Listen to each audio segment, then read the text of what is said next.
Hello everyone and welcome to the first week of the EGFC Season 1. This of course is our 8-week pre-elimination season where the schools are duking it out to earn their seeding moving into the playoff.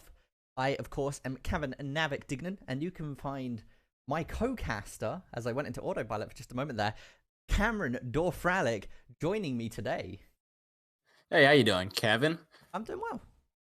All right, today we're starting off with a great matchup. It's going to be Marist versus Canisius College, followed up right by Niagara Esports versus UT Arlington. And then hopefully we'll be moving on over to Quinnipiac versus University of Delaware and ending it off with RIT versus Siena. The last two matches are a little bit iffy right now, but we're looking to get that all settled up as these teams head into these games. Yep, both of the teams are just waiting for confirmation here on the go. So, are you looking forward to today's draw? I'm beyond ready for today. I mean, we saw them come in for the invitational tournament. We saw a lot of teams start to clean house, but now it's a whole nother season, and these teams are fired up and ready to go. And ladies and gentlemen, we have Marist College in the blue, Canisius in the orange. All right, heading off for the kickoff. It's Tones getting the better of I'm Stuff now, sending it back to Z-Ball here. Now looking to just clear this ball out of his half. It will be Marist on the blue side. Not going to be countering though. Heads in towards the center. Tones goes up for the save. Does not manage to get balls in no man's land. Stuff goes for the shot. It's going to be knocked right wide here by Canisius. Now Marist on the counterattack. Does have the play, but a great touch from Lord Bappo. Frees the ball up for his team, but finally gaining some new control. Marist is back in this game. Now, once again, Glixie gets the hit here. Cypher sees an opportunity, tries to fake away I'm Stuff on top of that ball. Tones challenge him. Stuff gets it past one. Glixie to get it past two. Z-Ball, though, getting around there, getting it, repping that Brazilian color scheme as well. Great dribbling there by Stuff. Unfortunately, not able to outspeed, not able to quite get the right angle of the car, but a nice counterattack from Glixie. Nearly nets himself a goal. Tones, though, there to clear it right out, but the pressure is just being applied so consistently here by Canisius. Yeah, now once again, Cypher on top of the ball. Looks to play it slow, sees two of the Canisius players there. Z-Ball gets it. Good touch. Looking to represent, gets one touch. Goes for it. Woo. Marist has these attacks. They've got him down. They know what they have to do. It's just a matter of getting this ball control. Sending two members there at one ball is not going to net them any real sort of control, but two members clearing this one means that Marist will get another attempt at this attack. Sending it down into the corner now. Tones looking for the cross. It's up in the center. The shot comes in. It's going to be Z-Ball putting it in the back of the net for Marist in our first goal of the night. Yeah, there we go. Managing to put that first one in. And I've just noticed, I said Brazilian color scheme on Z-Ball. That is the Jamaican flag. So I better apologize for that one. But coming in there, that's a good start coming out from Marist, right? They're going to be able to adjust some pressure now. We're only a minute and a half into the game. This, of course, is a best of 5 series as well, so plenty of Rocket League to be had. Tones gets it over. Glixie is in the right position, kind of playing it slow, patiently. And again, it's been a little while since these teams have played against each other, right? A couple weeks now. So readjusting, kind of getting back into it is definitely, you know, what happens week 1. Yeah, I've got to say, looking at these teams right now, it feels like they've fallen off just a little bit, but Canisius is fully on this ball control. It looks good as ever right now.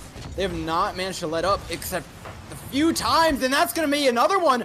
Marist, they let up for a second, and Marist is just going to take that ball, put it right in the back of the net. They've made so much of every opportunity. They've been given a great demolition. Good heads-up play there by the blue side to get that second goal in.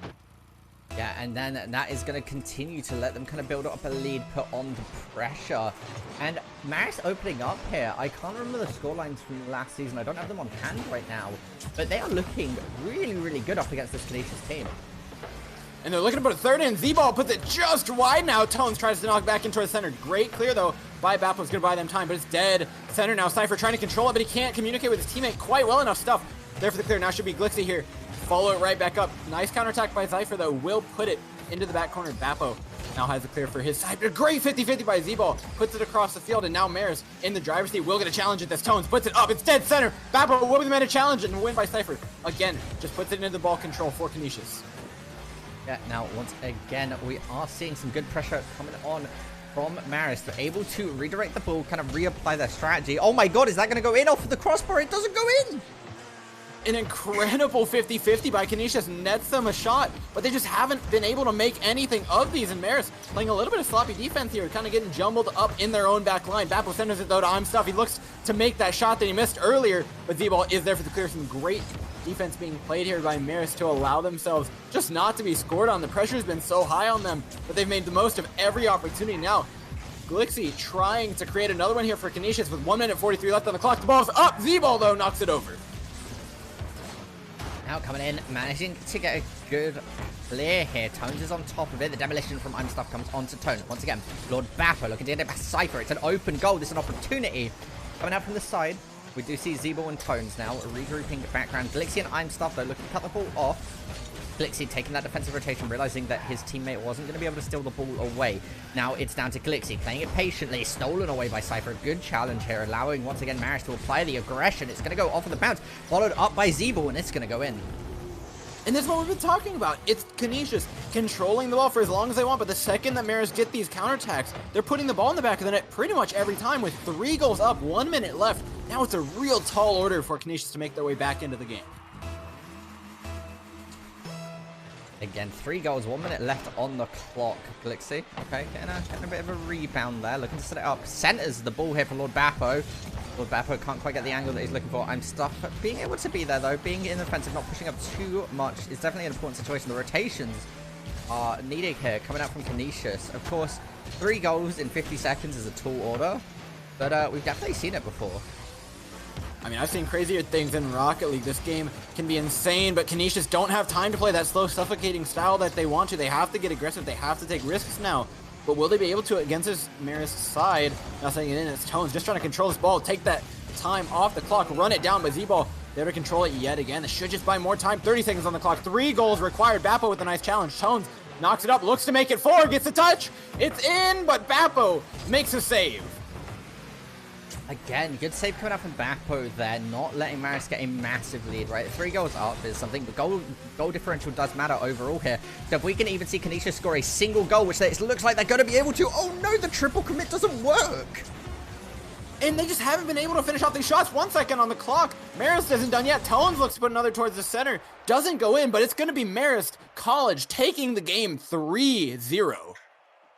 So that is going to be Marist taking a game number, leading up with the first point. As we are, ladies and gentlemen, very, very quickly going to hop to a quick break as we saw a slight technical issue that some of the players were experiencing there. So we will be back with you early.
Alright, ladies and gentlemen, we're getting back into the action right now as we jump into this game. We had a bit of a bad server. Some of the players, well, pretty much everybody in that lobby was experiencing bad ping, so maybe we see a complete difference now, right? 200 ping doesn't seem like a lot, especially when it's the whole lobby, but definitely can affect you, especially in Rocket League.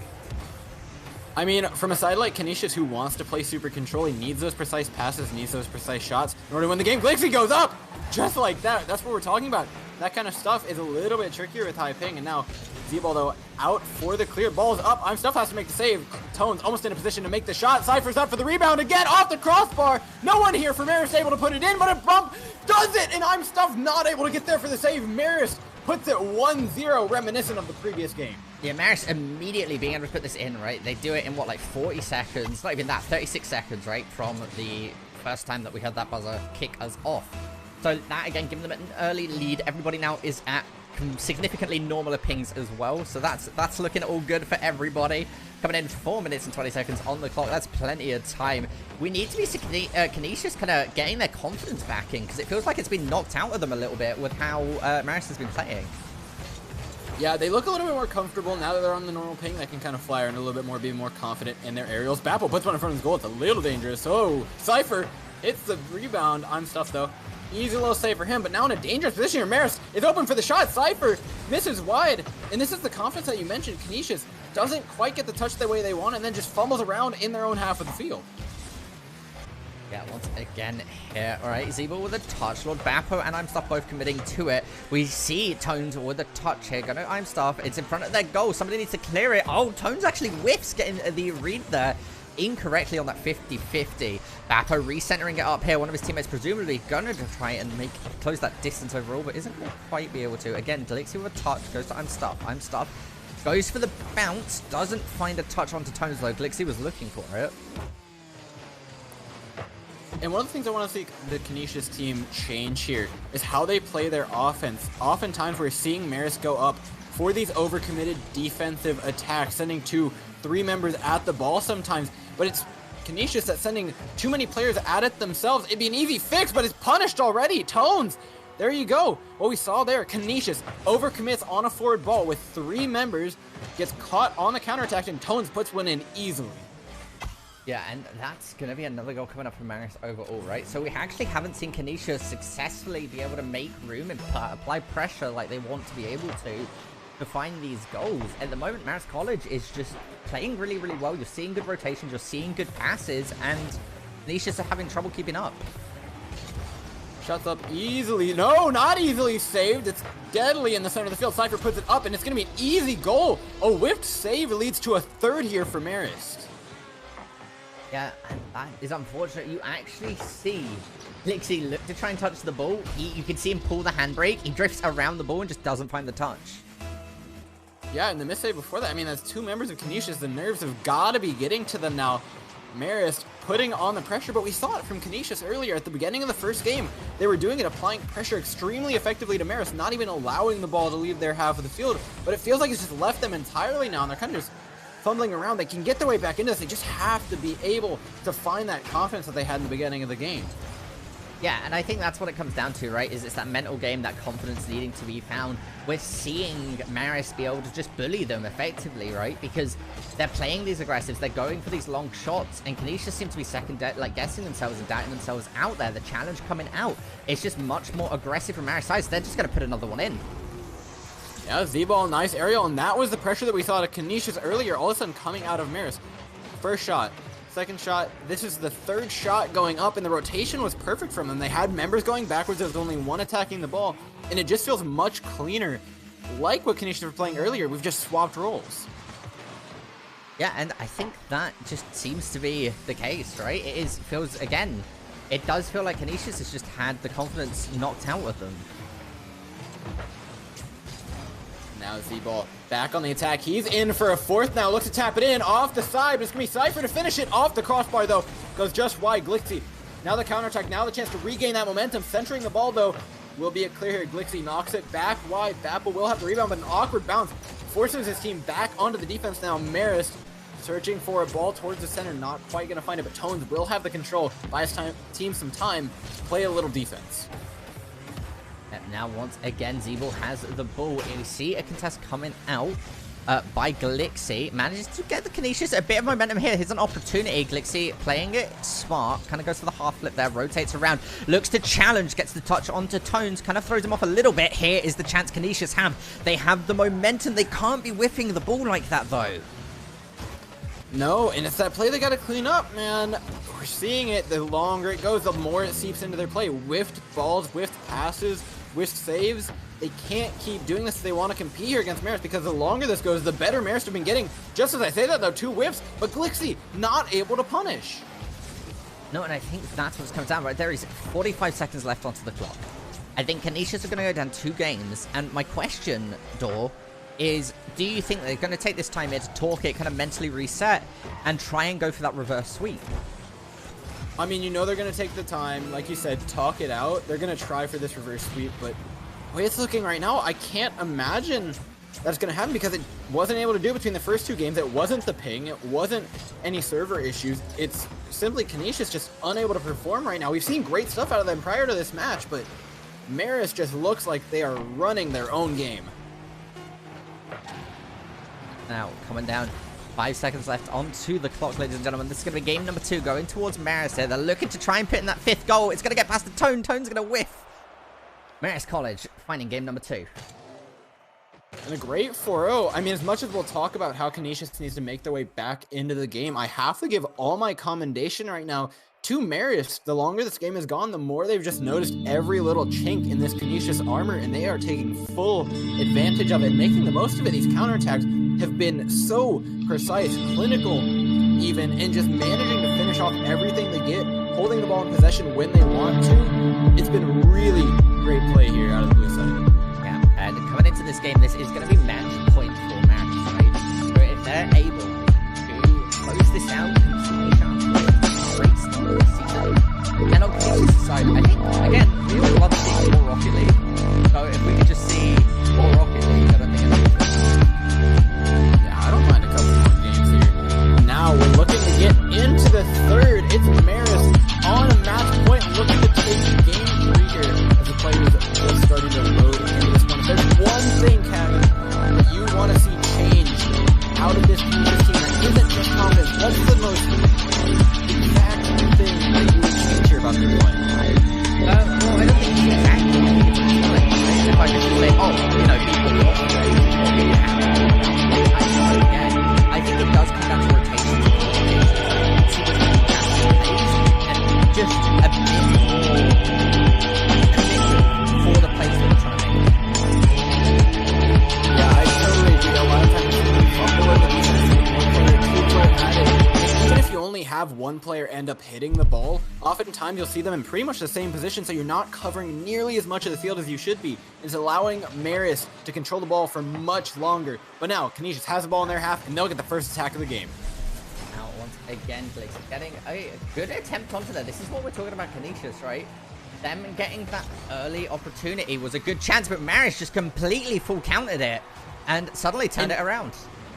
No rotation back from I'm Stuff. He got a little greedy taking the mid boost there. I think he moved back and actually took the corner boost on his own defense. Gets completely punished by it. Tones sees the very obvious open hole in the defense and just puts it in off the wall. Great job keeping it cool under pressure there. Those shots off the wall. Not as easy as these players are making them look, but they're searching for another one. Z-Ball tips it up. Tones for the redirect. Z-Ball not quite able to get what he wants there, but the goal still 1-0 for Marist.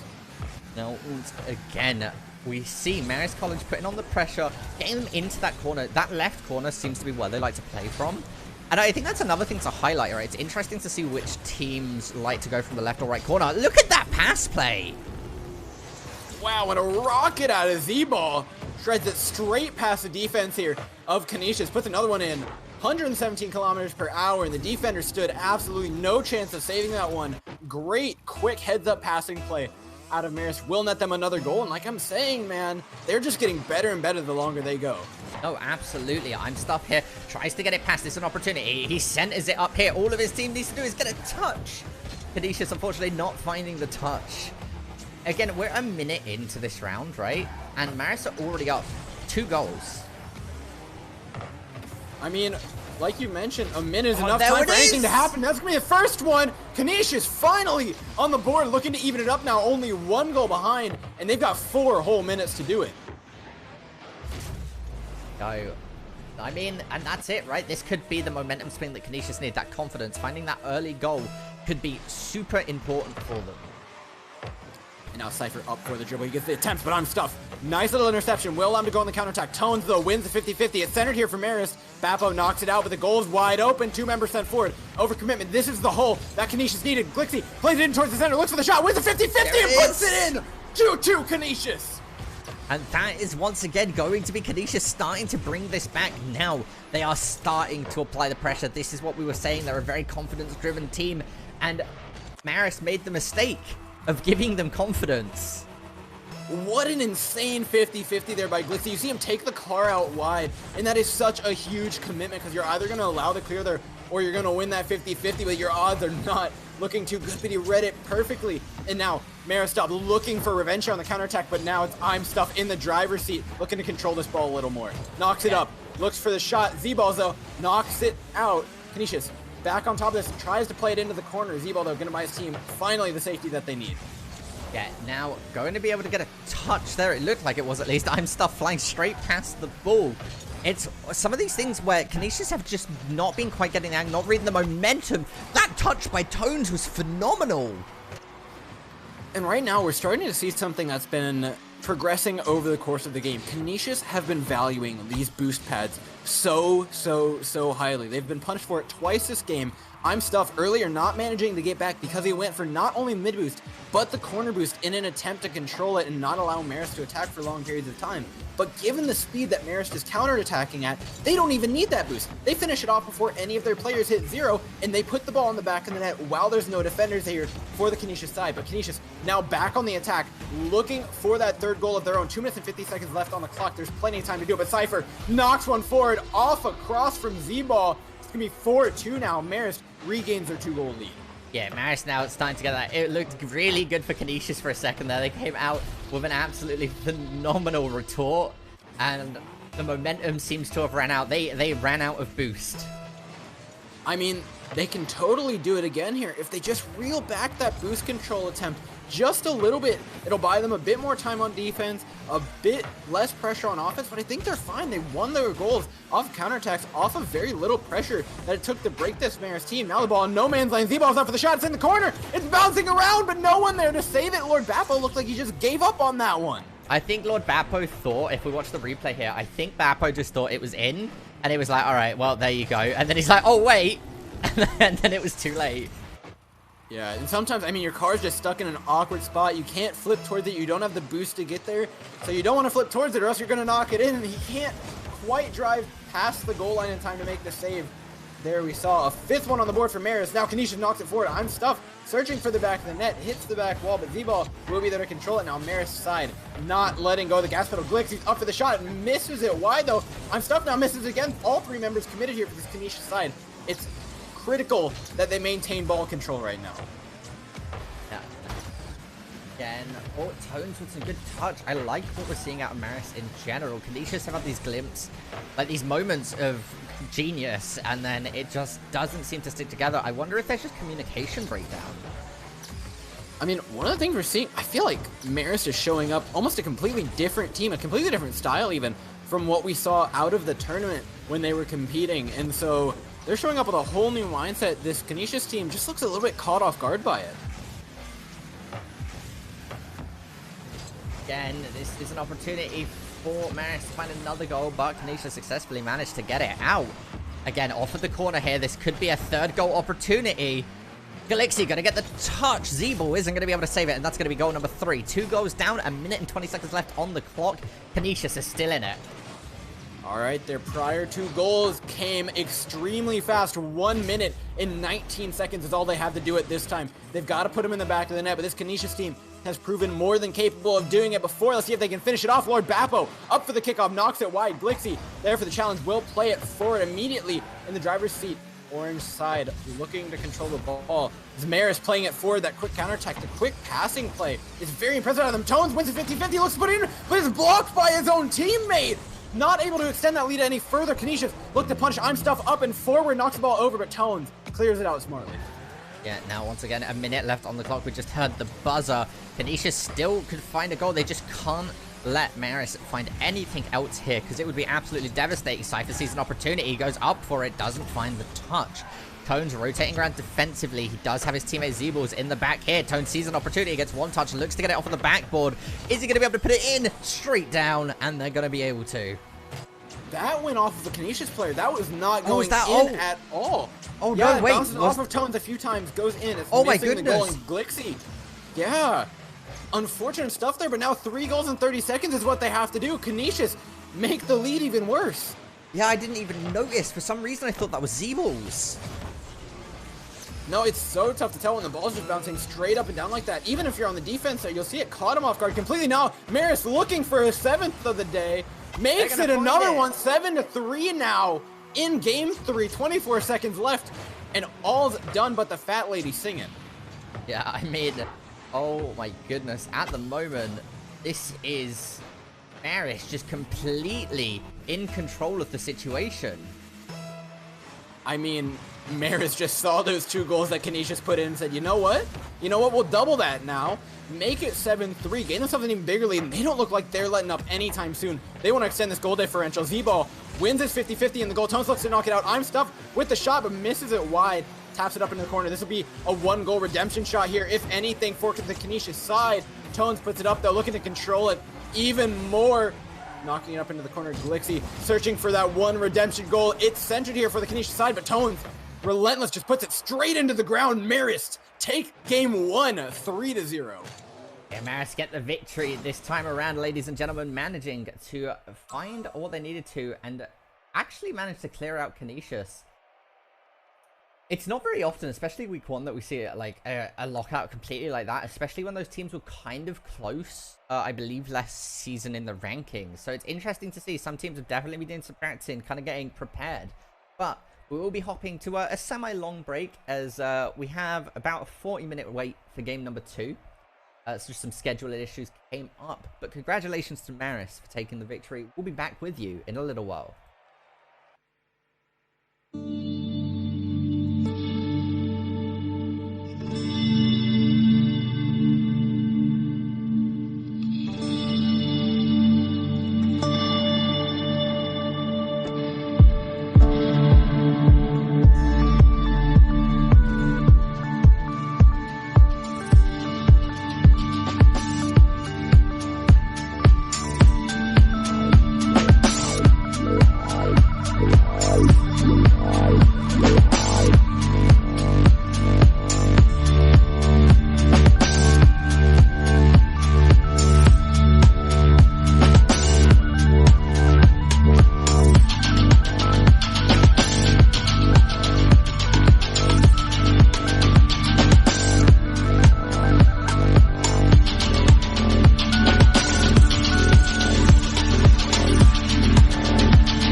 Hello, ladies and gentlemen, and thank you for staying tuned during that break. We are getting into game number 2 of the evening. We have Niagara playing against UT Arlington, and we do have a third game after this one, Dor. We do. It's going to be Quinnipiac University versus University of Delaware. But for right now, it's Niagara versus UT Arlington, our second match of the night. Earlier on, we saw Marist take on Canisius and end up taking that match 3-0 in a very impressive display of skill coming out from Marist. Now, it's all about Niagara versus UT Arlington. Which way do you see this one going, Navik? I'm going to be honest with you. I think this one is a pretty clean sweep for UT Arlington, but I think anybody knows I love upsets. I absolutely adore upsets. So if Niagara even takes one game, I'm happy. I think Niagara's happy with one game, but UT Arlington, a tough cookie to beat now. UT Arlington, of course, in the orange, and Niagara in the blue, looking for their first goal tonight. Ost goes up for it, not able to get there in time. Now trying to recontrol this ball is UT Arlington with their first attack tonight. Echo Clutch sends it forward. Intercepted, though, by Crazy Monkey. Samba now headed up. Ball's in the air. Setup, he's looking for the cross, looking for the shot. Ooh, good save. Easy save. Yeah, good save coming out from Ost there. Genghis has the ball, goes over to Echo Clutch. Echo Clutch gets a good touch, reverses the momentum, plays it patiently. Ost going for it, committing here, goes towards Future Legend, gets it past. Good save coming out from Crazy Monkey. Crazy Monkey is the substitute for Niagara as well. He is, and he's shown up so far. Niagara actually doing particularly well right now on this defense, winning a lot of 50-50s that I think UT Arlington are not expecting them to. Now Ost sending it out wide, searching for a teammate, not going to find him though, allows Samba to recenter this ball. And both these teams looking surprisingly even right now, but Echo Clutch looking to make the difference, misses it wide. Genghis puts it up, searching for their third player. Samba not able to rotate back in time. Now it's Crazy Monkey looking to tap the ball out. Instead, it's going to be going all the way over to Ost, who plays it into UT Arlington territory. It's deep in its center, but Echo Clutch will intercept it, now sending it right back. It's just back and forth gameplay out of these two teams. Yeah, and this is a really, really good show by Niagara. They're contesting and they're challenging UT Arlington. They're not being too concerned with the level that we've seen UT Arlington play. They're just playing the best Rocket League that Niagara can, and it's working out for them. Good pass over here to Crazy Monkey. They're going to get a shot to goal. Niagara scores on UT Arlington first. I gotta say, Niagara are impressing me so far. Their ball control right now has looked fantastic. They haven't over-aggressed or under-aggressed really at all. They've been playing perfectly here. They're on the counter-attack. They see the hole in the UT Arlington defense, realize they're low on boost, their defender's a little bit too far out of the goal, and just punish it hard. Yeah, and that is honestly the best start I think Niagara could have ever asked for, right? Being able to find even one goal coming off early here is super duper important and definitely beneficial for them. 2 minutes coming in. We're almost entering halftime here. Genghis has an opportunity here. Goes to flick it off of the corner. Followed up. We are going to see Echo Clutch scoring the first goal for UT Arlington. UT Arlington coming back with a vengeance now, just applying that pressure shot by shot. Echo Clutch goes forward. He's the man to finish it off. A little bit of an overcommitment there by Niagara. They can't let that first goal get into their heads. They have to keep playing that consistent game. It looked good from the start, but can they continue? We'll find out here. Kickoff goes. Ball's headed straight center. Nobody with it in the air, though. Genghis will allow his teammate to control it. Now sending it back in the corner, looking for the cross. UT Arlington looking to make it 2. Send it right over the top. Yeah, now once again, UT Arlington starting to put on the pressure. They're going to look off at that backboard. Crazy Monkey goes to contest it. Whiffs, but Ost is going to be able to get the touch. Now, once again, Genghis putting on the pressure. They need to get those defensive rotations. Ost with a very important clear there. Manages to not get it past Samba, but does manage to get a good clear. Samba's going to get it over. Oh, no, the goal's open. Ost is going to try and stop it. He can't find the touch. Echo Clutch finds goal number 2. A great touch there by Echo Clutch. Keeps it out of the grasp of the Niagara defender. We see him just tap it past Ost there. Good ball control. Good heads-up play. And now up 2-1. We saw it time and time again. The biggest thing about this UT Arlington team, as much as they are mechanically skilled, as much as they are skilled in their communication, the strategy aspect of the game, they're also very, very good at playing the long game. They don't fall off often, and when they do, it's by very little. Niagara has to be able to hold up that skill that we saw from the beginning of the game for pretty much the whole 5 minutes here. But now 3-1. Genghis just taps one in off a bouncer in the corner. Makes it 3-1 for Arlington. Yeah, and this is it, right? Arlington is starting to warm up. I mean, Niagara, I don't think anybody saw Niagara scoring that first goal on them. But again, I'm still really impressed with how Niagara's been performing overall. UT Arlington, of course, are doing what UT Arlington does, right? They're a top 100 threes team. They're extremely well coordinated. They've been playing together for such a long time that you have to expect an extremely high level play coming out from them. And Niagara being able to stand, like, they're 3 goals down, but Niagara for the first, like, half of this game was putting up an absolutely phenomenal defense and even got a conversion into a goal. Yeah, I'm seeing a lot less confidence out of the blue side right now. They're not challenging these 50-50s like they were, and that's why there weren't so many UT Arlington attack chances. Not too many shots coming out from the orange side of the field was because Niagara was challenging them earlier, winning those 50-50s, and you're not seeing it. And so the more goals that go in here for UT Arlington, the less confident Niagara seem, and the more of those they let by. This cross now coming in, another threat at a 5th, and it's going to go in. Echo Clutch taps it in for UT Arlington. Yeah, UT Arlington here just pulling ahead with the lead. 4 goals now with a minute 42 left on the clock. That is not much time. Niagara, of course, mathematically could 100% manage to catch back up, but it's going to be a hard battle. 1 minute 42 is a tall order. Now sending into the corner, though. Niagara back on the attack. Genghis just regains control for Arlington. Passing it right on back, though. Echo Clutch looks to control. Nice 50-50 by Future Legend. Taps the ball into the Arlington corner. Samba with an awkward clear, but he will manage to get it now in center field. Crazy Monkey puts it up. Shots in. Echo Clutch, though, for the save. And all 3 members right now of Niagara Ford. Genghis has the open goal. Echo Clutch, though, not able to finish. It's up to Genghis to try and finish it off. Taps his teammate, but he's knocked in. Fumbled around by the Niagara side and ending up in their own goal. We see Echo Clutch get the touch off the top now. Goes down. Ost knocks it forward, gets saved yet again, but Crazy Monkey, the final save, just puts the final nail in the coffin there for Niagara. Yeah, I mean, and that's the thing, right, is, again, UT Arlington, very scary team, and it's, with the rotations that they put out, it's something that I think every single team could learn from watching UT Arlington VODs, right? They coordinate, they pull off these ridiculous, like, pass backs into shots, and, like, just like that, just converting what seems like a mediocre situation into a goal.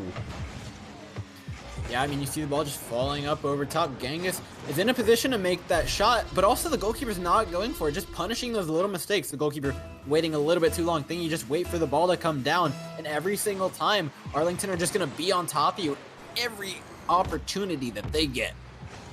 Yeah, and now, once again, we see UT Arlington with an opportunity there, but Ost manages to get a clear. He's going to bounce back. He's not going to have the boost. The touch comes out. Echo Clutch tries to convert that back into a goal, but Future Legends challenges him.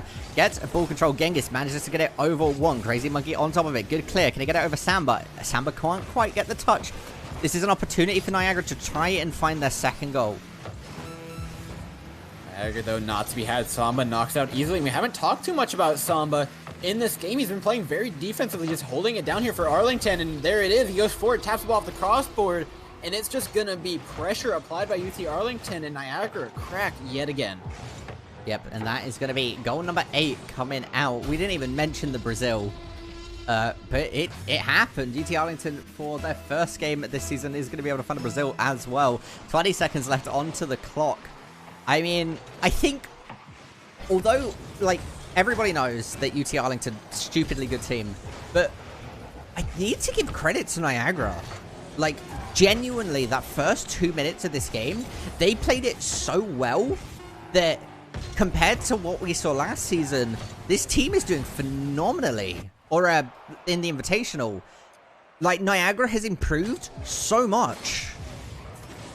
Yeah, I mean, a team like UT Arlington is nothing to compare yourself to. They really are one of the top dogs when it comes into this season.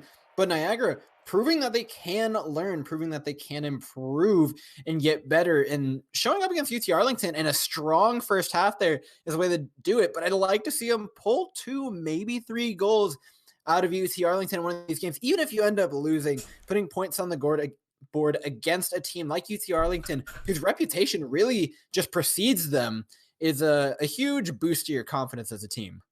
Yeah, and that's what I mean, right? Finding that first goal is a massive achievement against a team like UT Arlington for pretty much any single team. Yeah, looking at it, UT Arlington, like we've mentioned, look incredibly hot, and 1 goal, unfortunately, not going to do it, but you really can't stress how difficult it is to even find that one goal. You think, oh, it's just one, you know, you can get it luckily, you can get it by the ball just flying in. It's UT Arlington. That's not going to happen. A goal that you get is not going to be by accident of the Texas team's fault. No, but this is the other thing, right? Coming into Rocket League, it's a fresh scoreline now. It's 0-0, 5 minutes back onto the clock. So there's an opportunity here, no matter how many goals UT Arlington scored in that first game, for Niagara to take game 2. Yeah, I mean, Rocket League, a great game for the best-of-5 format. Really lines up perfectly with the timing so that your team doesn't really get too mentally boomed by the end of it. Nice save there by Niagara. Taps the ball away from UT Arlington. Now Genghis forced to try and recover it. Ball's forward. Samba finds the bump. Echo Clutch looks for the shot. It goes across, but it's not quite in. Niagara hold on further. Yeah, Niagara forced the pinch there that just caused the ball to shoot straight past their goal, which was exactly what they needed to do here. They are being put in and pressured into a defensive position, but they are playing it so well. Even there, UT Arlington making a mistake. The bump coming out from Ost there. Oh, no, that... Oh, Crazy Monkey getting a bit of an accidental bump there onto Ost. Could have been costly, but it didn't actually affect them as much as it definitely could have there. UT Arlington, once again, not jumping onto the mistakes and actually making a couple of them themselves. Yeah, when it gets awkward on the attack there, it can really turn into things like that. And there you go, off the post. It's going to be missed wide here by UTA. Not able to solidify any of these opportunities. And 3 minutes and 30 seconds in, Niagara have turned back on that defensive switch. Now they got to figure out how they want to end this one. But it's first going to be UT Arlington putting one in the back of the net to an open goal. Wait, no, but I want you to pay attention to how this ball was hit. Look at that. Just perfectly went straight in. That's a really steep angle coming off the wall like that. Great shot though by Samba, noticing where the goalkeeper was, because finding that sort of angle while there's still men in the goal is an extremely difficult feat. And now Niagara finally back on the attack. Look to put the cross in. It's up, it's forward, but it's missed again here by future legend. And that's mistakes like that. If you're Niagara, you can't be making, especially when you have so few opportunities. Yeah, now once again, the pressure's being put onto Niagara from UT Arlington. Echo Clutch just going to get a little tap in there, get the fake out, and that's just how it happens sometimes. So this is really good play coming out from Echo Clutch. He saw that Crazy Monkey didn't get the touch and just decided to tap it in. Not playing anything fancy, just getting the points. I mean, for Niagara's sake, I'm desperately hoping that this doesn't turn into a game 1 situation where we see them let 1-2 goals in. They just start to crack. They had it. They held on for 3 minutes and 30 seconds before they let anything even near their goal line. But all of a sudden, it looks completely broken. Samba with the dribble. It's 1v1. And Ost does not get the better of him. Samba puts it in the back of the net, makes it 3-0 here for Arlington. Niagara on the verge of breaking yet again. Yeah, no. Again. I mean, there was a good attempt there coming out from Crazy Monkey on the save and just absolutely could not quite get there. I think it was just a moment of a bit of a 50-50 situation. He tapped it on the top of his car and it was either going to go out or go in. Oh no, the pass play off kickoff is going to be goal 4 for UT Arlington. And that just feels awful here if you're the blue side, sending it straight forward. You don't win the kickoff. In fact, he even gets an awkward hit on the ball, and it still manages to get forward to his player, putting it in the back of the net. 4-0 Arlington off a kickoff goal, no less. They didn't need it, but they got it, and now that lead looks even further now for Niagara to come back from. Again, Ost right off of the corner here. There is going to land in the hands of Samba. Samba Ryan here plays it patiently, gets a good touch, sets out for his teammate. The ammo is going to come out, but Ost actually gets a huge clear in all of that chaos. Now Ost is up, looking for the cross to his teammate. Great defense, though, by Genghis. Allows Samba to move forward. Now he has the one-on-one in goal. Crazy Monkey not able to get up for it. It's going to be a 5th here on the board for UT Arlington. Echo Clutch doing a little victory spin. Yeah, now once again, 5 goals up. Do we see Niagara being able to catch up or kind of get a couple goals in? I think we could definitely see them get a couple goals in, but it's going to be difficult. Again, getting 5 goals in 2 minutes is no easy task, especially when you're just not able to get that breakaway pressure. Yeah, they've only had 1, maybe 2 good opportunities in this game. They haven't been able to close them out. Now searching for a third, but just clear right out to Echo Clutch. If there's one thing I got to say about this Arlington team, we talked a lot about confidence tonight, especially in the earlier game of Marist versus Canisius. But in this game, UT Arlington, it's not confident so much as I would just say they look comfortable right now on the server. They know they can do these things. They're playing circles around this Niagara side right now, and they are more than comfortable just sitting right in front of the blue side's net. Again, a good clear coming out from Ost here. Bit of a breakaway. This is what I was talking about for what Niagara needs. If we could see a touch, though, unfortunately, we don't see. And once again, UT Arlington starts to get into position. They manage to get it off of the backboard there. It's going to touch. Goes too far, though. Niagara still have a chance to make up a goal.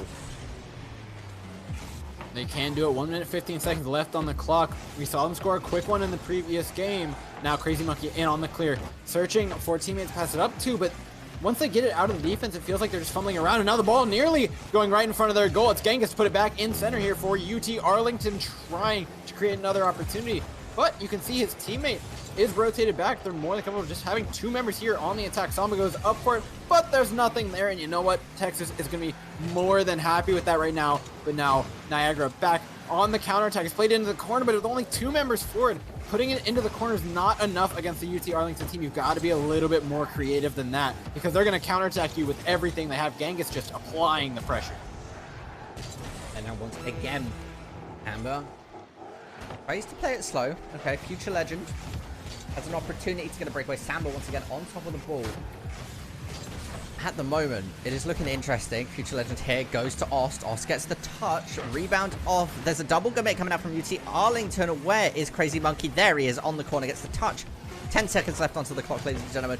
It is 0-5. UT Arlington are going to take game number 2.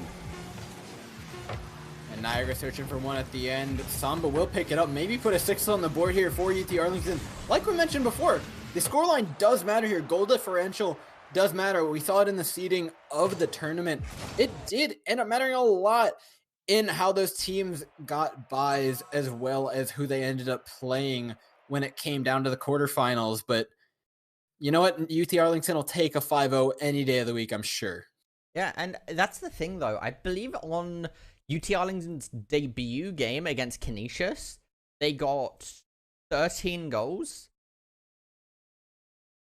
in the first week of the Invitational.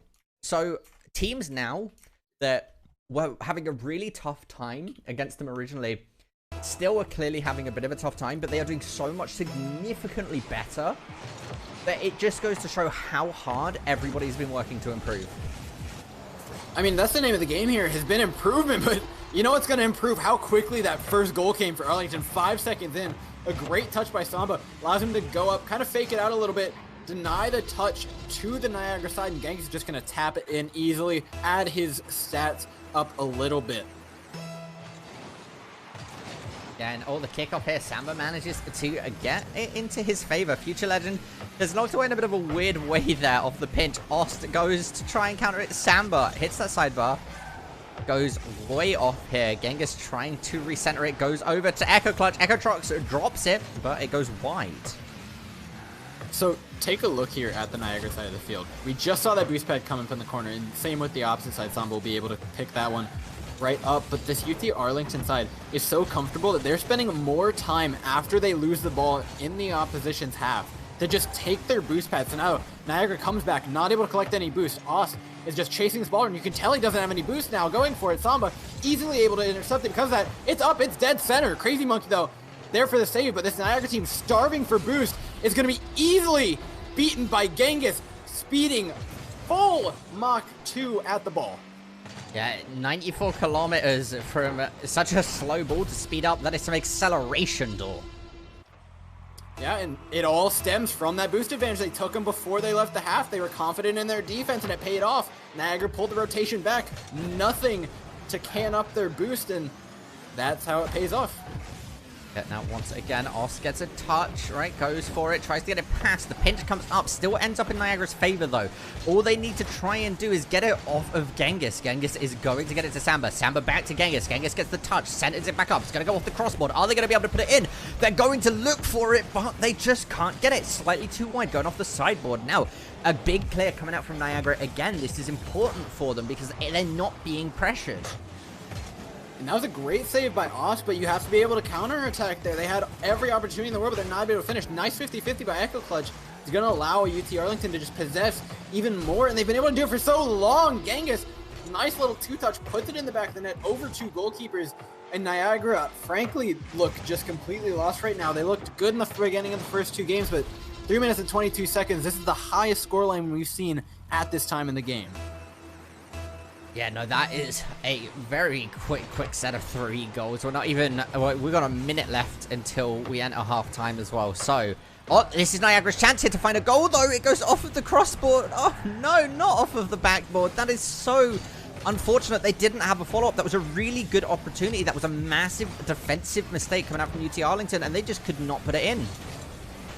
They might have another one here. Crazy Monkey goes up. Echo Clutch, though, intercepts it nicely. Ball stuck in middle field. Ost hits the shot. Samba, though, easily saves it. That's textbook for him. He knows it like the back of his hand. Crazy Monkey, though, puts it back in. Now it's Genghis' turn to show what he's got. Nobody's there to finish the shot, though, and it's tapped over by Echo Clutch. Ost not able to get there in time. Now is just stuck with the ball in the Niagara corner. UT Arlington are going to easily counterattack, and Samba and Echo Clutch just battling for who's going to get these stats. So what we saw there was 2 fantastic opportunities for Niagara. They whiffed, couldn't find the follow-up. I don't know if it was a breakdown of communication, slightly bad rotation, maybe not believing in themselves, and then a conversion from UT Arlington into a goal. Yeah, don't get me wrong. It was a great conversion from UT Arlington, but it stems from the mistake that Niagara made. They're somewhat desperate for this goal, and so they're keeping 3 members up. And in a situation where it goes into the corner, you need to concede that, need to understand that that is now UT Arlington's ball to attack and get out of there, but they tried with 2 players to control it in the UT Arlington corner, and just, you see, their side of the field is just completely empty after that. Now, ball up, Genghis looks for it, not to be had, but still down 4 goals is Niagara. Yeah, now, once again, it's one of those things, 2 minutes left onto the clock. Again, the more that we talk about this game, the more, ironically, the more impressed I am with Niagara. They are just performing at a much better degree that we've ever seen them perform at. And if this was any other team other than UT Arlington, I think we would see Niagara putting in a lot more goals. I believe it was Niagara that ended up getting a bye in the Invitational, but we actually got to see them show up pretty well in the semifinals. They held their own, unfortunately not able to win their match, but we've seen a lot of improvement out of them, and I think we're ready to see more. And when it comes up to their next match against another team, I can't wait to see what they have prepared. Yeah, next week it is Niagara playing against Siena, and I think that should be a very good game. I think that'll be a lot closer here. Echo Clutch putting in the 7th goal. 1 minute 49 left, and overall, I think this might be Niagara's worst matchup of the season. I don't believe they come across UT Arlington again until we make it to playoffs. I mean, coming into it, UT Arlington are a very obvious pick right now for, you know, top dog in this so far. And so, like you mentioned, yeah, it's probably going to be Niagara's hardest matchup. And so getting it out of the way in the beginning of the season is honestly pretty good for them. 7-0 here on the first match, or the third match, pardon me. Looking to probably try and stem the bleeding just a little bit here. UT Arlington still in control, still in the driver's seat, but not scoring goals nearly as quickly as they were in the beginning of the match. So you could kind of negate a little bit of that goal differential that might have come had you been playing worse. Yeah, and I think that also comes down to it, right, is, again, they're still putting up a decent, like, defensive play here. They are getting kind of outplayed in the sense of passing and, like, coordination, but individual skill, Niagara's showing up. Still need to show up more, though. I'd love to see another goal out of him. You can't start the series off and not be able to get at least one more. Ball's up, though, for Arlington. Nobody able to finish it. Will be knocked out by Echo Clutch. Back to his teammate Genghis. Looking for the cross. Looking to make it 8 here for Arlington. Does not win, though. Ball floating in no man's land. Dead center. Crazy Monkey, though, does not get the clear that he needs. It'll be re-challenged here by Samba, who has the dribble. Tries for the 50-50. Not going to outplay Crazy Monkey, though. Playing smart, not hitting the ball directly into Samba's car. But now he has the air dribble. He's searching for it off the top, and it's not to be going in. Crazy Monkey now on the counter attack, but Samba is just not letting go of this ball. And the other interesting thing is, the usual team that we've seen out of UT Arlington is Samba, Echo Clutch, and Adverse, right? And we haven't even touched on the fact, I don't think we've seen Genghis play before. I don't think we have either now. And if I am correct on that, and this is Genghis' debut, he has been playing phenomenally with his team. And honestly, I just completely neglected to the fact that he seems like a new player because he is just playing in unison with the team so well. I mean, one of the things that impresses me the most about this UT Arlington team is there's no sense of this player plays defense, this player plays offense, this player is playing for clears, this or that. They all seem fully capable of playing really anywhere on the field to just get the most out of every attack. Yeah, and I think that's what it comes down to is they've got good rotations, they've got good coordination on that front, right? And that's super duper important overall, and it's worked out for them significantly. So it's definitely something that they are fantastic at, and they clearly have the structure and coaching behind them to consistently pump out fantastic players. But saying that again, Niagara performed so well tonight. Although the scorelines would not say it at all, the level of improvement, this Niagara team versus Niagara team of the Invitationals, this Niagara team wins 100% of the time. Oh yeah, we look back at the beginning of the Invitational. It was a completely different team. UT Arlington was always been impressive, but Niagara, it's hard to stress how good this UT Arlington team is and how a scoreline, like even at a 7-0, can still be a pretty big win for your team. Yeah, no, absolutely. Because when you're coming against a team like UT Arlington and you're not letting them get double digits, you're doing something great. Yeah, we saw those 13-0 scorelines coming out of UT Arlington left and right during the Invitational, but these teams are all showing up. They know who the target is, and this UT Arlington team is going to have a bunch of just targets on their back. They're the team everybody wants to beat, and you know everybody is going to be coming at them with 110% every week they're playing. Yep, and we are going to be hopping into a quick break as we get ready for game number 3. We'll be back with you momentarily.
Welcome back, everybody. We're getting into our game right now. Game number 3. I hope you are all ready for some Rocket League. We have Quinnipiac playing against Delaware.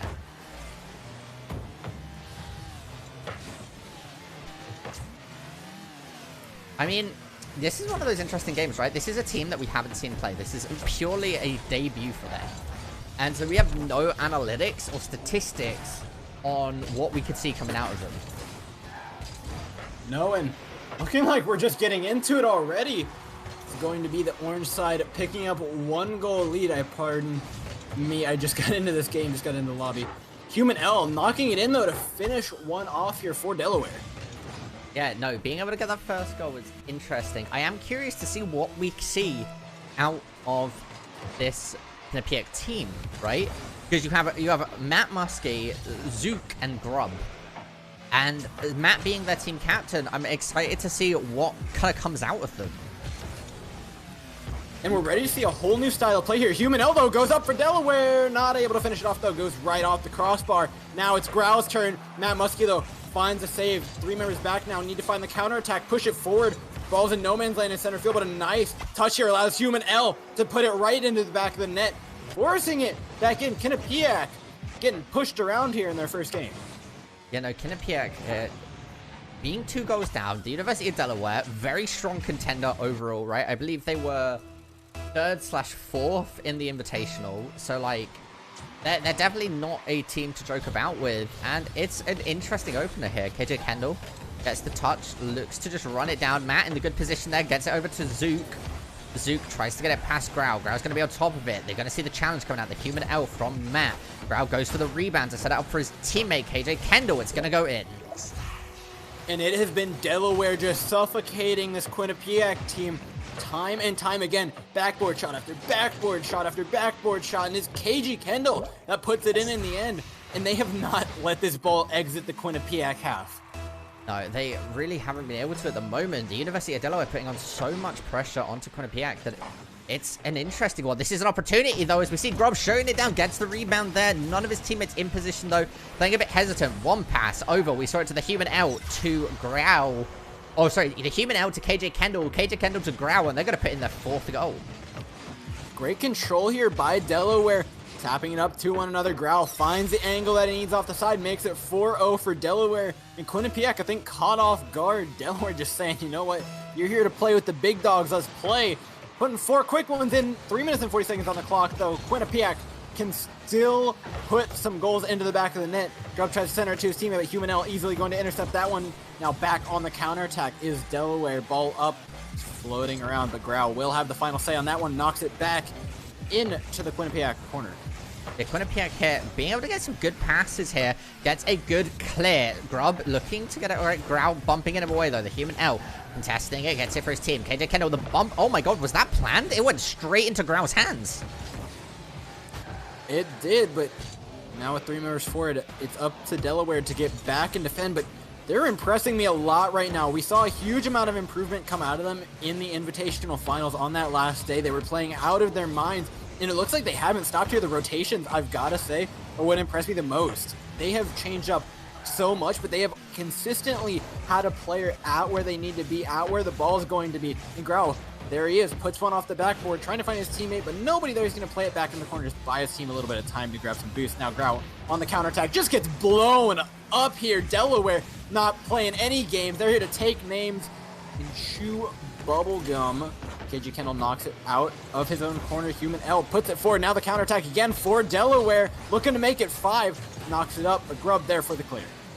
Yeah, now once again, Quinnipiac managing here. Again, Grub is finding all of these breakaways for Quinnipiac, which is interesting, right? Because you'd be expecting a bit more coordination coming out to them off of the start here. But again, it is their first time on stream. Nerves might be kicking in. I don't know if they participated in any other invitationals or tournaments or an online setting before. So there's a lot unknown about this team. And if that is the case, every one of the teams that we've seen perform has had a bad first week during their first invitational. And coming into this one, Quinnipiac are slowly stemming the bleeding. The 4 goals have really stopped it where they are. But, you know, just as I say, Human L puts a beautiful one in off of a cross here from Growl.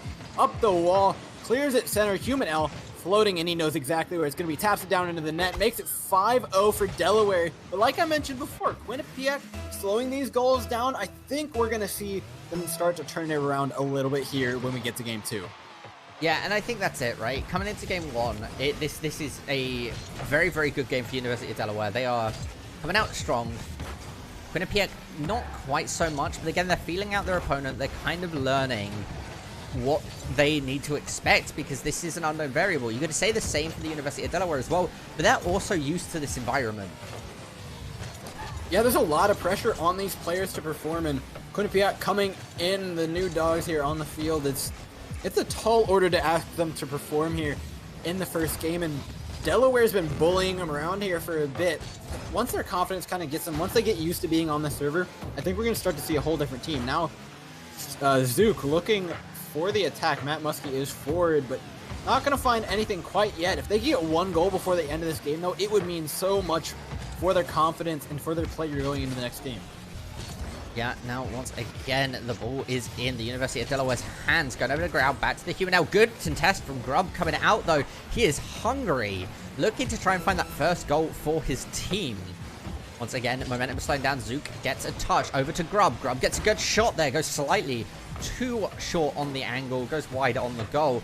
And again, we're back in the University of Delaware's hands. They're looking for the touch. Don't quite find it here. The UNL putting in good pressure. Grau contesting, not giving Quinnipiac a chance to retaliate, but they're looking for a breakaway. This is an opportunity. We could be seeing goal number 6 for Delaware. Yeah, making it 6-0 before the clock times out. And you know what, Navik? We've talked a lot about this Quinnipiac side, but you can't stress how much Delaware have improved, just like Niagara. But Delaware get to show it off against a team who has not competed here before. They get to show off all these fancy new bells and whistles, all these new tricks that they've learned, and especially the communication, and like I mentioned before, the rotations have looked so good out of the orange side, and I can't wait to see what they have to offer here this season. Yeah, this is a very good first game for Delaware, but like you touched on, Quinnipiac haven't fully played yet, right? They don't, they're not quite accustomed to the general scenario they're in. Again, I have no information if they've played in an online tournament. I don't know that much about the university in general. I'm not sure what their esports facility is like. So there's a massive range of variables that this could be a really cool first experience for them. You know what I mean?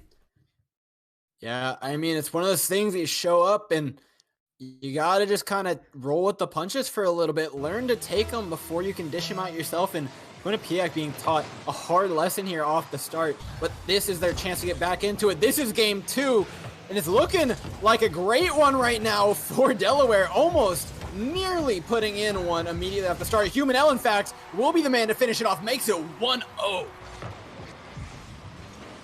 Now, once again, 1-0. That's a really fast goal. Not quite UT Arlington level, but 12 seconds off on the clock is a very good second game start coming out for Delaware.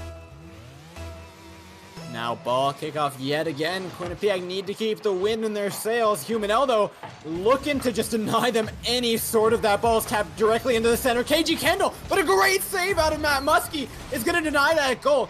Popping up the quickest reaction time that you've ever seen. This man going off, but he's got to find the back of the net. Now on the counter attack, it will be Quinnipiac. Zook tries to play it over. Grubbs there to put it in, and he does. Makes it 1-1 for Quinnipiac, their first goal of the season. Yeah, and this is what I'm saying, right? Grubb manages to put it in with a fantastic setup by his teammate Zook.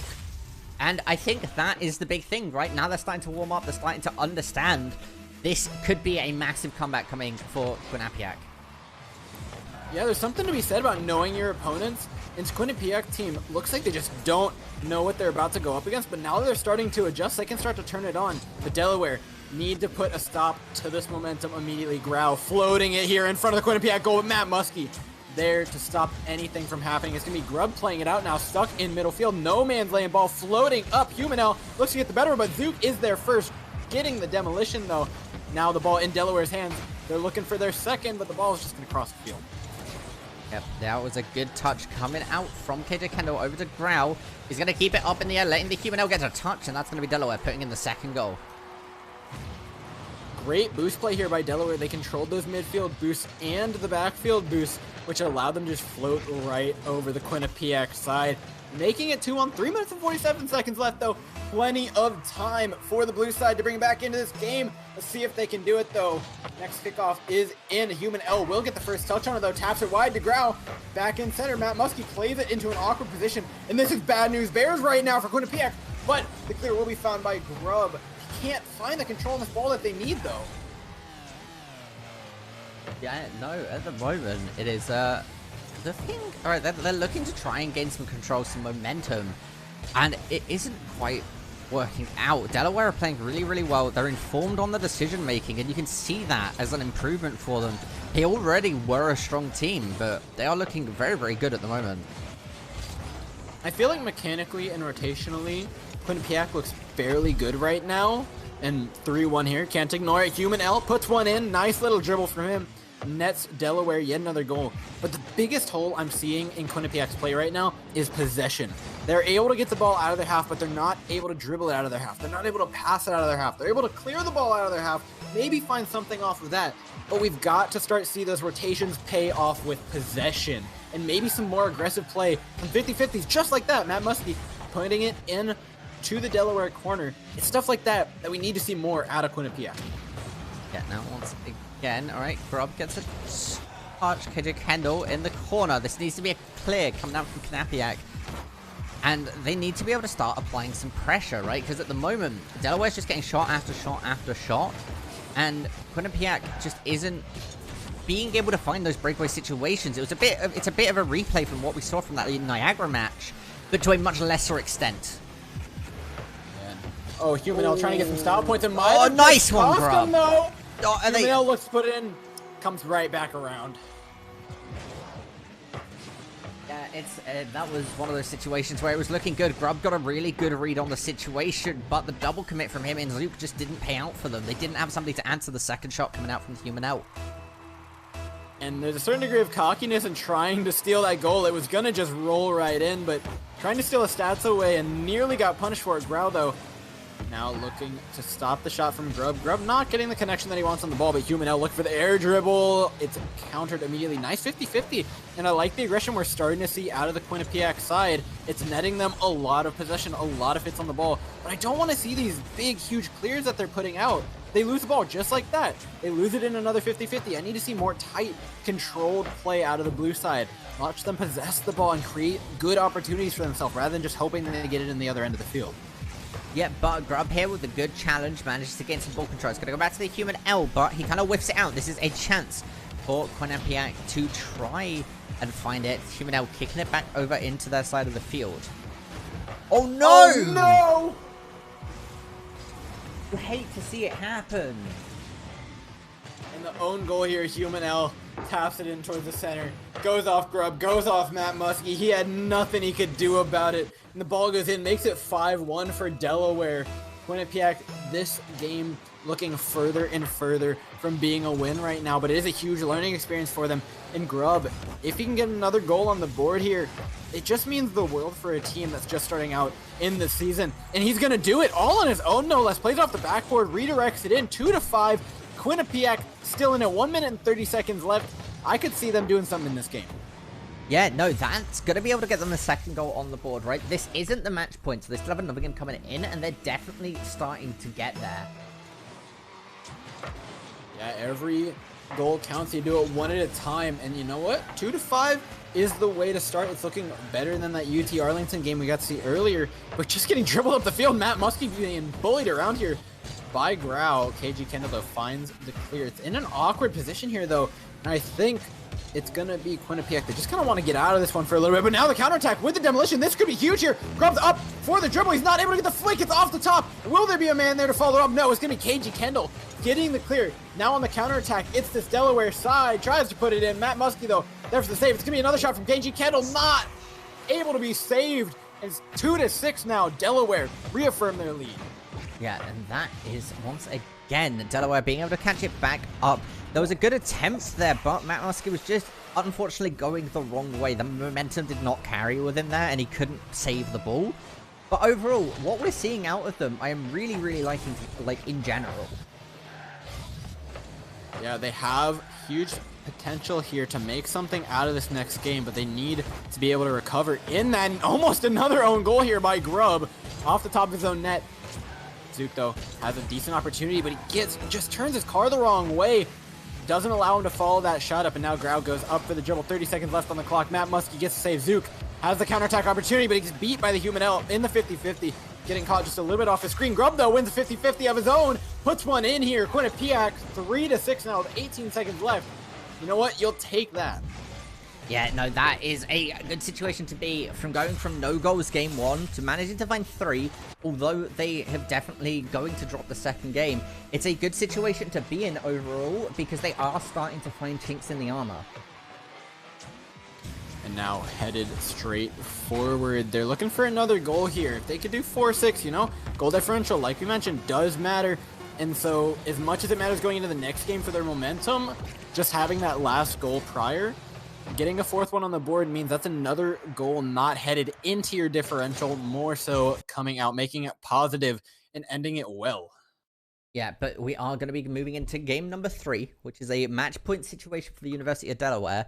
I think we can see Quinnipiac manage to find a game off of this. I think Quinnipiac have been playing well and starting to, like I've said time and time again, each time we've seen them, round 1 to round 2 is a improvement.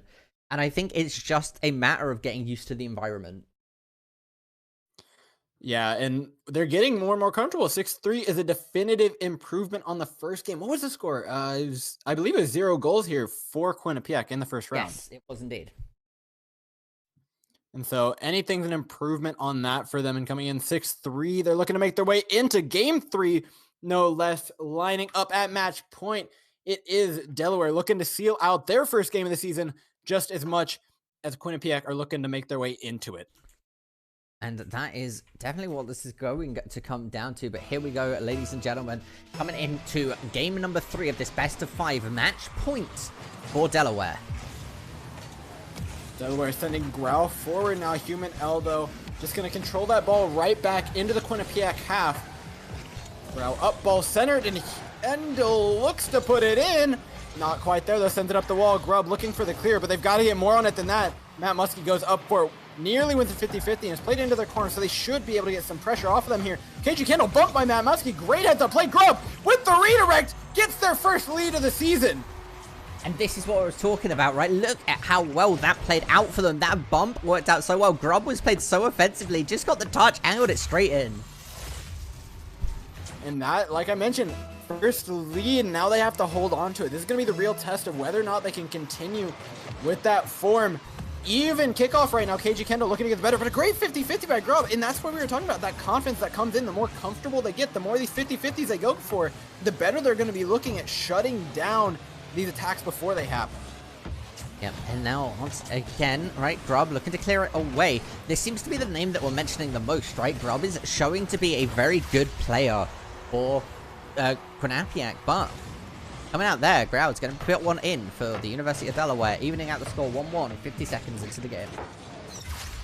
Yeah, even scoreline. We're back to square one now. Whoever scores the next goal, though, is going to be in a pretty solid position, at least mentally, going into this game. Grub will get the better of it, sends it in towards the Delaware half, but Human L, again, these backwards passes out of Delaware are so great for controlling the ball, and Human L has been doing a great job in the midfield of making sure his team isn't on the back foot.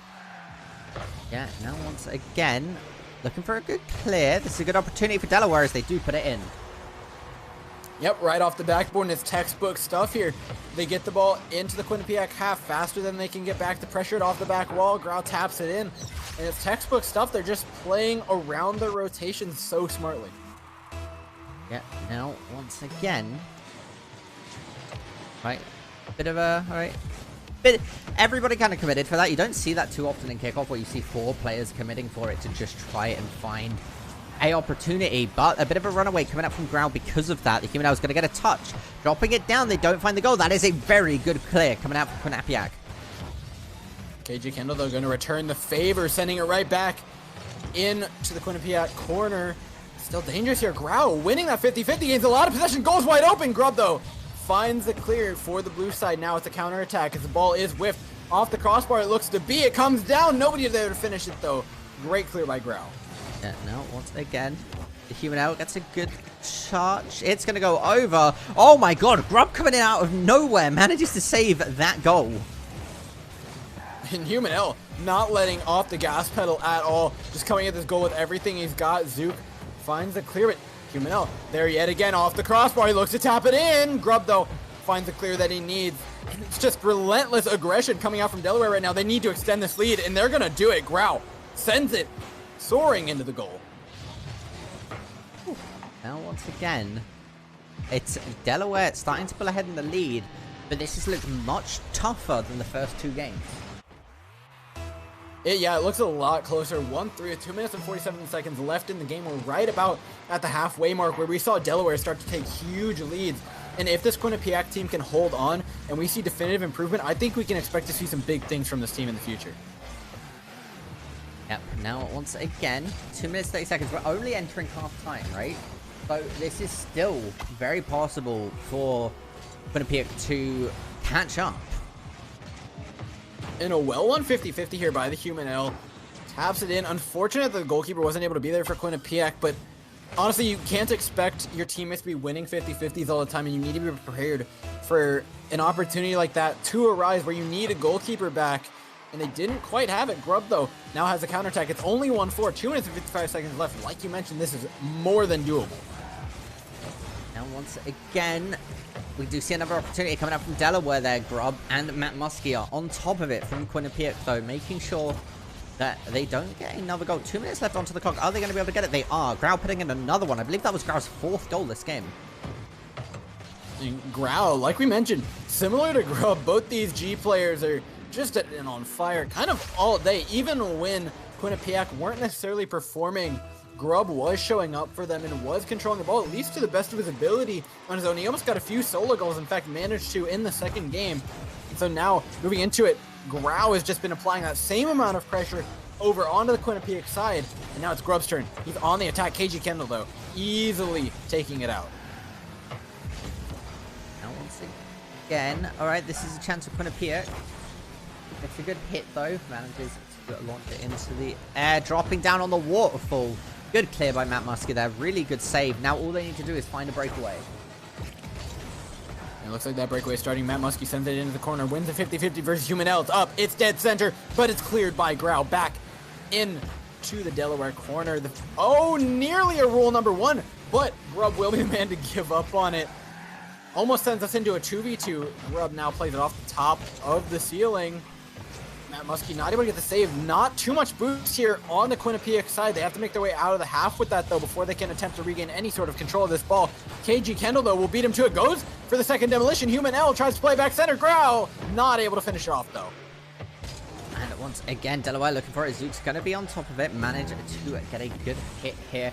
Knocking it away. Once again, they try and waterfall it. They've seen that this works for them, and they've just been trying to get it to happen over and over again until Quinnipiac manages to adjust.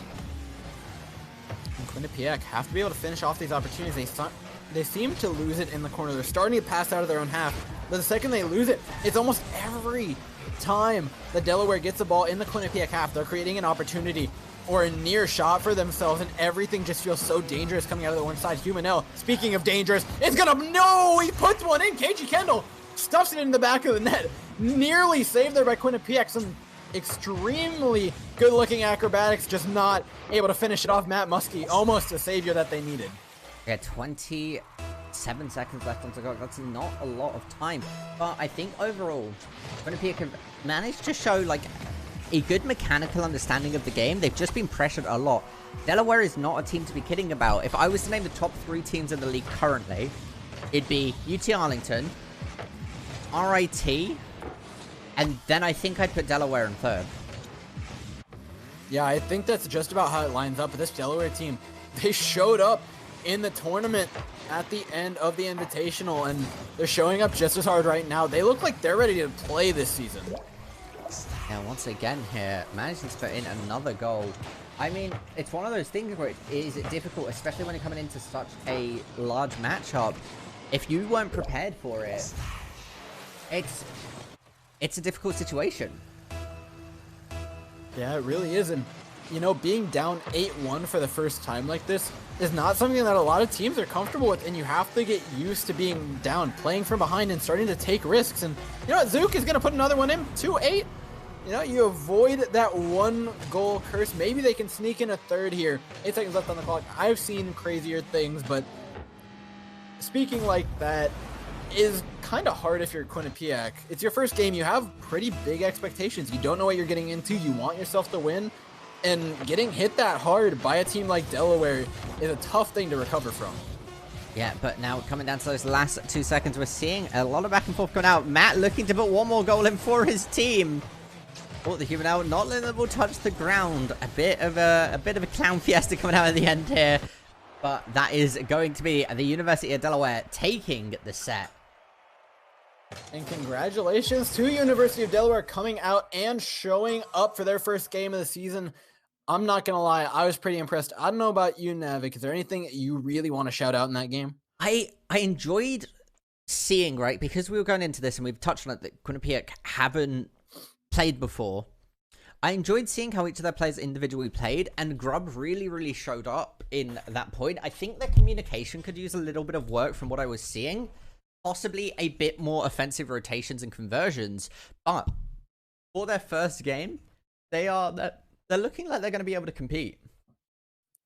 Yeah, I think we're ready to see some bigger stuff out of them in the coming games.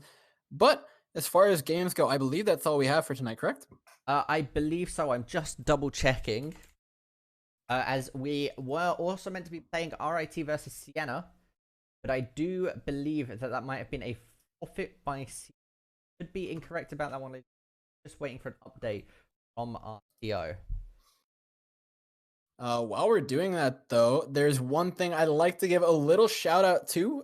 Florida State University is hosting a charity live stream for Camp Kesem this Friday.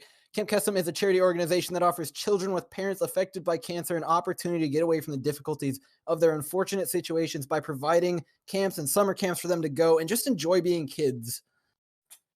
Yeah, and if you want to tune into that stream, starting this Friday, 5 p.m. and running continuously through Saturday afternoon, playing various games you can see right now with the overlay, and you can make sure to catch it live on twitch.tv/FSU Esports. Yeah, it's a truly great cause, and we would really appreciate it if you guys could come out and tune in. If you have something to give, go ahead and do that. But we appreciate just anybody coming out to watch it. But is there any update on the upcoming match or the forfeit? We will not be playing the last match tonight. I'm not exactly sure who FF'd overall, but as per usual, ladies and gentlemen, I want to thank all of the schools for participating. I'm excited to see all of these teams grow and improve throughout the 9-week season that we have. And I, of course, want to thank everybody for tuning in. You guys make it great. You can follow us on Twitter and Twitch at official EGF if you want to keep up with all of the updates and announcements. And of course, I have been Kevin Navik Dignan, and you can find me on Twitter at NavikCasts. And I've been Door Cameron Fralick at Door_Casts on Twitter if you want to go ahead and check me out. But I think that's all we have for tonight. That is indeed. So we will see you next